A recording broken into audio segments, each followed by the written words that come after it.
to share today is called content marketing.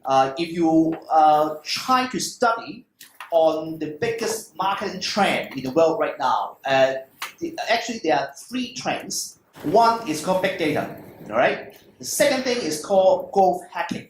I'm going to talk about the third trend called content marketing, which is actually the very major trend. If I have to define it in just one sentence, is this. Brand communication in form of media business. By doing communication, the brand behave like a media company. Traditional marketing like TVC, print ad, radio ad are all about interruption. Okay, you're watching a TV program, you're reading an article in newspaper, and then some advertising interrupt you in the middle, trying to show you something, sell you something, right? This is a traditional way of doing marketing. And content marketing is talking about giving you valuable information so that you would like to know more about the information that the brand provides, so as to do soft selling. Or sometimes content marketing can be hard selling, but people don't mind you hard sell them because you give them valuable information. By giving valuable information, you try to you try to have the consumer love your brand because they think that you're connected to them. By means of valuable, it doesn't mean that it should be something like a knowledge or encyclopedia. It can be something funny, just like magazine and TV station. It doesn't mean that all the TV stations have to transfer knowledge. You have history channel, but you have some channel that is nonsense and give you a bit of fun. My entrepreneurial desire come from my disappointment to the media development in Hong Kong in particular, because of the economic pressure that all the media would like to have likes, views. They're just craving for likes and views. And when they have to pick content, they make sure they pick something that is so general, because the general content can maximize the views and likes they get. So if every media is doing things like that, you can imagine that it's a vicious cycle, that every newspaper and magazine will get into some content that you may like, but it will quite similar to each other because it's the safest content that they can create. And I think that is a problem.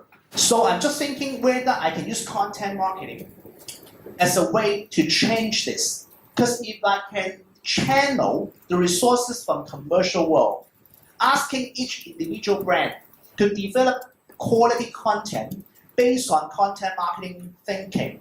That means that in every single area, there is a very interesting vertical portal. Imagine the world like that. Then it could be quite different from the existing media scene, right?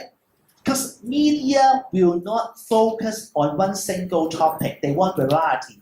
But if you channel the resources from commercial world, then there can be specialty, there can be in-depth content on every single item in the world by channeling commercial resources over there. And this is what I want to do. 7 months ago, I opened my own company, and I try to group the talent from two arenas, from advertising and also from media. I try to combine the beauty of both sides and then become content marketing because I want to have the insight from the media talent and then use advertising talent to sort of package it to make it more interesting. Many of my clients is dropping out from TVB. When they drop out from TVB, it's a huge amount. People start to notice that TVB spend on that, spending on TVB is not effective anymore. They start to notice this 5 years ago. Those money all moved to digital marketing, which is actually the area that my company is working on. So if you graduate, you want to step into this area, I think it's actually definitely a booming area. It's a booming industry because you got all the resources which originate from TVB moving here. You can learn by seeing what media is doing right now. You can learn from what is topic that media is choosing right now. You can study what kind of content media is picking up, and they have a lot of share and likes. And then you can, based on this, to decide what content you can play around. You may think that it's difficult for you to compete with a media because they have some, like newspaper have a particular protocol, how to find good topics, how to curate news that is interesting to the society. So when you have to do it, you may find it's difficult to compete with them, right? Because they're professional in terms of creating content. One of the ways of competing with them is to differentiate by what I call an encyclopedia approach. That means that you focus on one single topic, whilst we know that media can't do it because they have to change topic over time.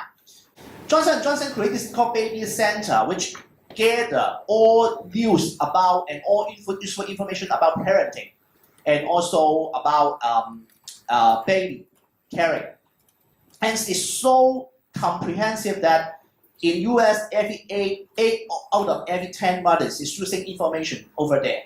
So Johnson & Johnson have a very direct tools to connect with all is their type consumer. What if the target that you choose does not work? I think most of the time, the content is right. It's about how you position or how you package the content and deliver to your target. In Taiwan, there's a guy who wants to talk about philosophy.